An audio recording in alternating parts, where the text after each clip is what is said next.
Good afternoon to everyone in Hong Kong, and good morning here from England. It's a beautiful sunny morning in England today.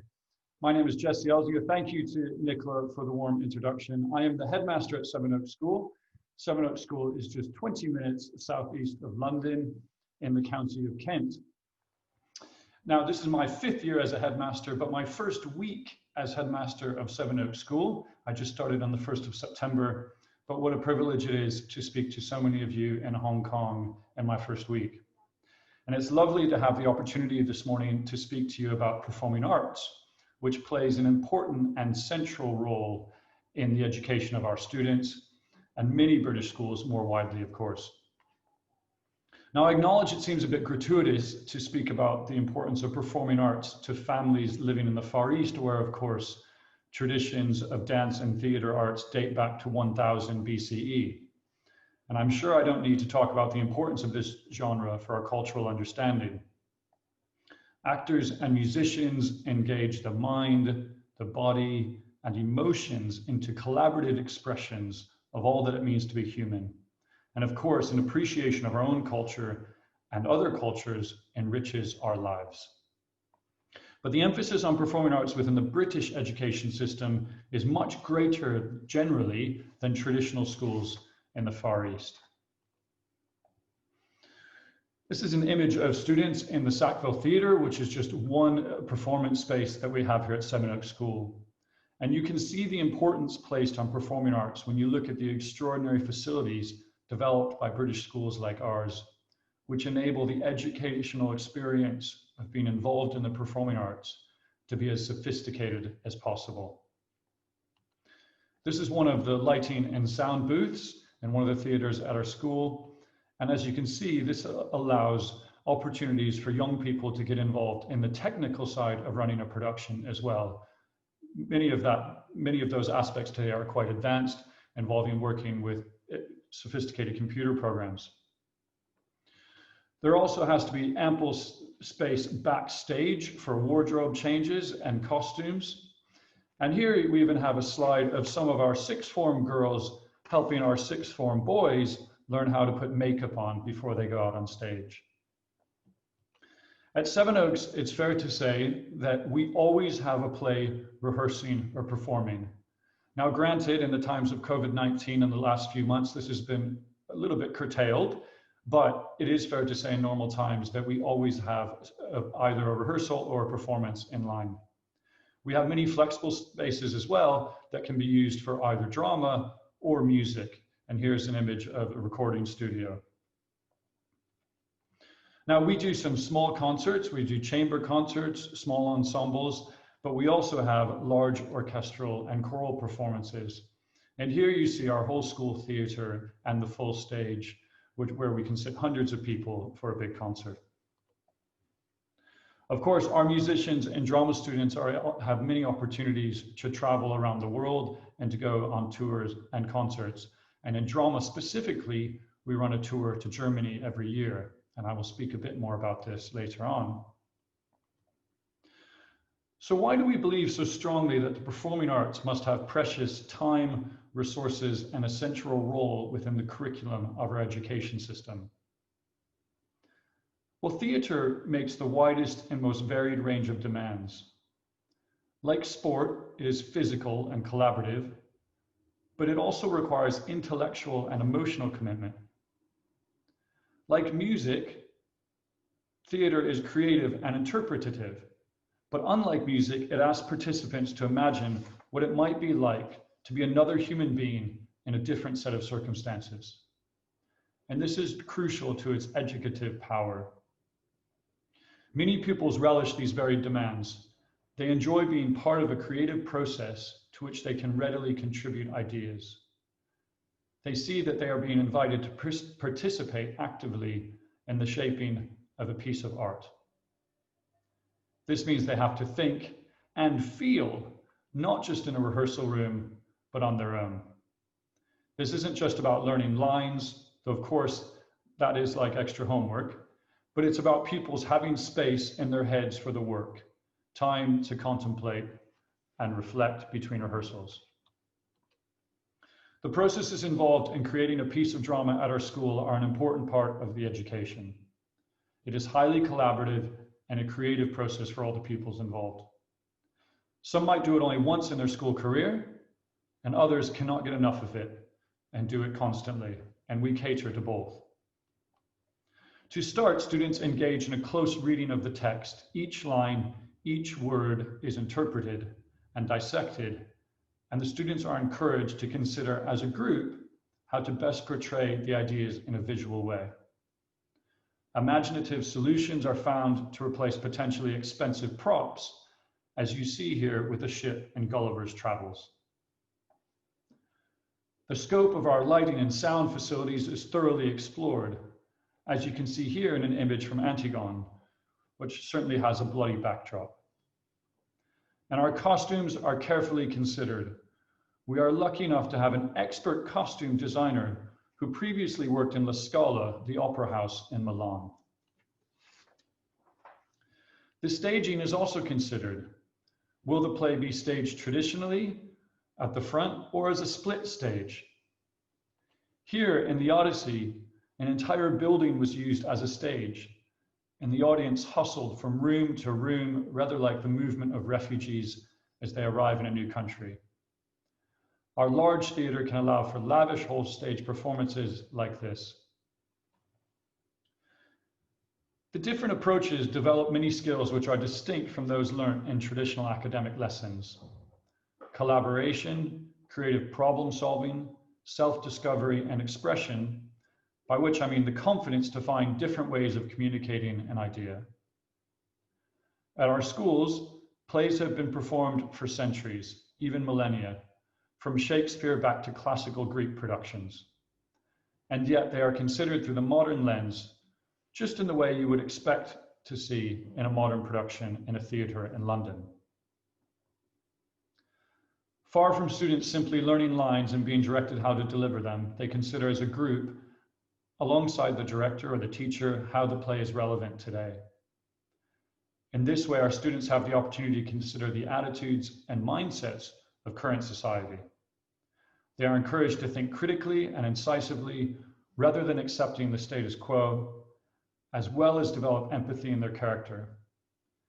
The students will use their powers of persuasion and negotiation as they work with the director to produce wonderfully imaginative solutions. The process is an intellectual one, and the cast as a whole seeks to provoke the audience into a reaction, to consider issues so they discuss the ideas long after leaving the theatre. In order to put on a really professional performance, the rehearsal schedule can be punishing. Students must be well organized and show perseverance and motivation in order to get a great show on the stage, balancing the rehearsals alongside their academic and sports commitments. Of course, performing on stage allows students to develop their confidence in oration, their concentration, their memory skills, their ability to work with others, and all of these are important for success, both personally and professionally in their adult lives after school. On our tour to Germany, the performances at several different theaters involved building and taking down the set at each venue, thinking flexibly and creatively about how to make changes to suit the particular stage the students were acting on, working tightly as a team to make sure the process is as slick as possible when there's time pressure. The language barrier of the audience is taken into consideration, and the script is changed between performances in the UK to those in German, often with more emphasis on physical theatre to get the point across. They may try to incorporate some humor into the production, thereby often successfully undermining the misconception that a German joke is no laughing matter. Haha. Our students will be engaged backstage as well as on stage, and they will have an awareness of the financial aspect of the production, as you can see here on the posters of the plays, which they also help to design. What is the budget of the production? How much do we need to charge for tickets? How many people in the audience do we need to cover the cost of production? How will we market the production to ensure that the audience comes? In this sense, students also need to develop their commercial awareness. And finally, in a time when the emotional stress on our students is arguably greater than at any other time in recent history. The performing arts, and by this I mean both music and drama, provide an opportunity to have fun, to focus completely on something other than their daily lives or external worries. And this, of course, is a boost to their mental health, and an activity we very much hope that they will carry on in their adult lives for all the health benefits that they receive. Now, this slide is a list of top skills required by employers. Arguably, every one of them can be fostered and developed through the involvement with performing arts at schools like ours. In fact, my head of drama pointed out that one could argue that drama is the activity that most closely resembles professional working life that our students are likely to encounter. This is because in their working life, they will be working on project-based activities, they'll be collaborating, they'll be working in multi-dimensional areas, they will be problem solving, they will deal with great time pressure, they will have to deliver a performance or a presentation by a deadline, and they will go through these stages that are necessary but different, demanding a range of different skills, higher order critical thinking and emotional intelligence. Our head of drama is adamant that no other activity in the school comes even close to this level of complexity and the range of challenges. So you can see that the pursuit of performing arts within an educational curriculum enables the education of the whole person, rather than simply focusing on learning facts and information. This philosophy, which is generally adopted by most top UK schools, is of course at the heart of the International Baccalaureate Diploma Programme, which is why at Sevenoaks we were one of the early adopters of the IB, more than 40 years ago now, and we continue to promote this outstanding sixth form education. At the heart of the IB is the CAS program, which stands for Creativity, Activity and Service. And this demonstrates the importance placed on the IB on the benefits of creative and performing arts as an integral part of the breadth of any education system. And I'm going to finish now with a quote from our head of drama here. Theatrical productions in schools are a good thing. Views as to why they are a good thing vary considerably, but there are obvious benefits such as the development of teamwork, confidence, enjoyment, sense of achievement, and physical activity.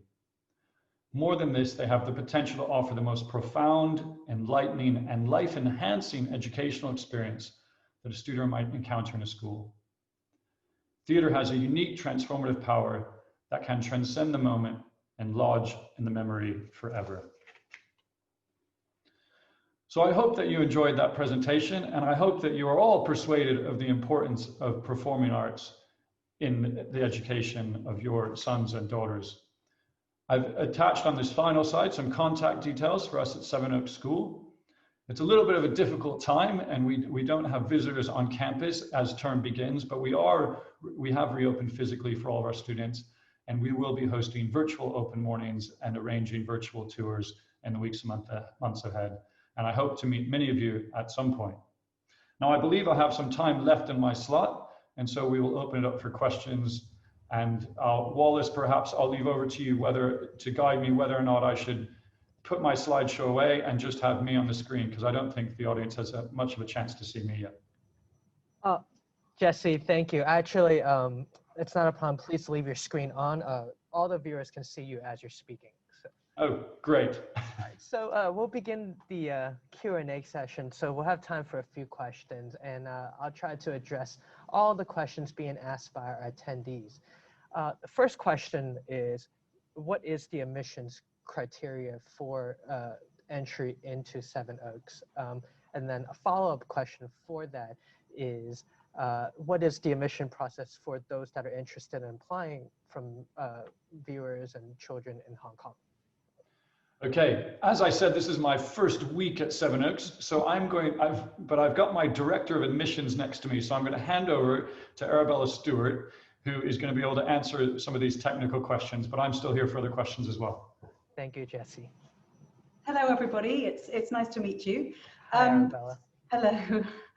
So admissions to Sevenoaks, the criteria for a top school are unusual, and our first criterion actually involves the character of the child. We're looking very much for children who will be kind and supportive of each other, who will work together well in teams. And so every student who comes to Sevenoaks takes part in a group interview of 6 children and 2 teachers with some collaborative tasks, discussion tasks. And then we actively look out for those students who will listen to each other and include each other. The second criterion, which leads on very neatly from Jessie's presentation, is that we're looking for students who will take advantage of the incredible facilities we've got here. So people who will be involved in drama or debating or hockey or service to the community. So we're looking out on their CVs, on their confirmation forms for evidence that the children are involved out of school, that they've developed hobbies and interests. But finally, of course, because we're a fast-paced school and the lessons go quickly and the students are bright and sparky, then we need to test them for their academic ability. So every student who joins us at 13 is tested in English and maths, past papers on the website, plus verbal reasoning, and at sixth form in English, maths, and then a general sciences and a general humanities paper. The timings are important. So for applications for sixth form, you would need to apply by the 1st of August, just over a year before joining. And for year 9, it's the 1st of October, nearly 2 years before joining. So there's quite a big lead in, although we don't do pre-testing in year 6 as some other schools do. So perhaps if you're in year 6 or even at the beginning of year 7 and starting to think about year 9 entry, that's not too late for Sevenoaks. We do have an entry at year 7, but that's only for day students. So that would really only be for parents who are moving to the UK in time for their children to join at year 7. I hope that answers the questions. I believe it does. Thank you. And, Great. I shall hand back over to Jessie. Thank you. Thank you. The next follow-up question, and I'm sure Jessie, you or Arabella can answer this as well.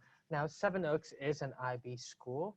And how do applicants and families know if it's more suitable for the children to be in IB or in A levels? And then the second follow-up question for that is if people were applying to Sevenoaks and it is an IB school, how is that transition for children that are coming from non-IB schools? Okay, a very good question. And I know for families thinking about British education, it takes a little thought and time to navigate between A levels and the IB. For me, the key strength of the IB diploma program is the breadth that it offers to the students studying it. So if you study the IB, all of the students do 6 subjects. Now there's still scope within the International Baccalaureate to specialize because you do 3 subjects at higher level. So you spend more time studying those and you develop your skills at a higher level and your knowledge. Then you also do 3 subjects at standard level. But the IB diploma is a diploma. It's an all-encompassing qualification that involves a lot of independent research. There's an extended essay as part of that. There's a critical thinking, philosophical part of the course called Theory of Knowledge. And you also have to do creative things, as I mentioned, and active things and service. So it's really an all-inclusive, rounded education. A levels, in contrast, are much more narrow and much more focused. So when you do A levels at the 6th form at a British school, you tend to do just 3 or 4 subjects. And so it's a much more narrow curriculum. So I think what might suit a student doing A levels is a student that knows they only want to do maths or sciences, and they're not as interested in the humanities or language or other creative subjects or that kind of breadth of knowledge. Whereas a student that enjoys a range of different subjects and wants to be really well-rounded, then the IB suits them very well. I think it's also worth pointing out a little bit from the perspective of university admissions. Most universities in America, for example, these days, which is a very popular destination, most of those have what's called a liberal arts education, which is much more similar to the IB. If you go to an American university, you have to study a range of different subjects. You probably have to do some maths and science. You also have to do some arts and humanities. And the IB is an excellent preparation for that. It allows you to keep those skills going in all different areas. I know, and I'm sure many of the listeners know, that anybody can become very good at maths. Anybody, but that same person can also learn to speak a language, develop good communication skills, and also write good essays. So it's that breadth of the IB that we really like. Now, in terms of the second part of the question, what's it like coming from another school that's not an IB school to an IB school? For us, we teach IGCSEs and GCSEs in those years 9, 10, and 11, the ages 14 to 16, as pupils are coming into the sixth form. So actually, if you're doing GCSEs and IGCSEs, those are a really good preparation for the IB, because most people will be doing 8, 9, or 10 GCSEs. So again, you already have that breadth and the strength of different subjects. And actually, we find a lot of pupils after GCSE, they would have found it very difficult to choose just 3 A levels, but it's quite easy to choose 6 IB subjects and keep many different subjects going. So it should be a relatively seamless transition to an IB school in the sixth form, as long as you've had that breadth of education through years 9, 10, and 11.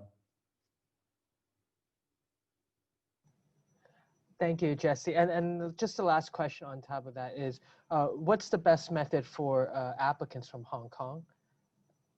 If they were to transition, just because many of the studiers here, they're transitioning from local schools here, perhaps as well.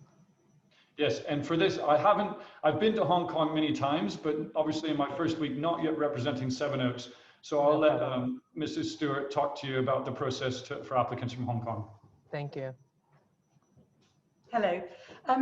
We want our admissions process to be accessible to anybody from any educational background anywhere in the world. So we purposely have our own entrance tests, which we believe are very good, and processes which are very good at getting the right students into the school, whether they come from Hong Kong or anywhere else.